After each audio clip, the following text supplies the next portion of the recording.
小老说叫狗，好一路上好梦。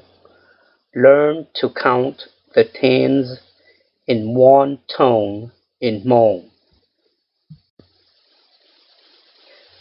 Gạo, nàng gạo, bé chậu, bao chậu, trí chậu.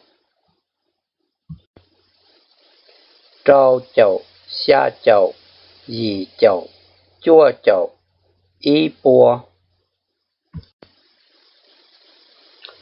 Phát sinh khó dùa, giờ trâu trí thiết xong, bé mong chỉ muốn đông tờ, thiết kế cờ lưu mong có sự dành.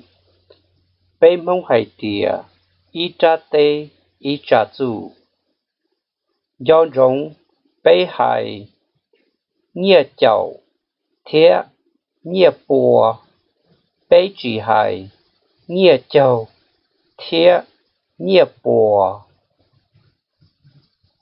我这个我努诺个整了这个股，这个多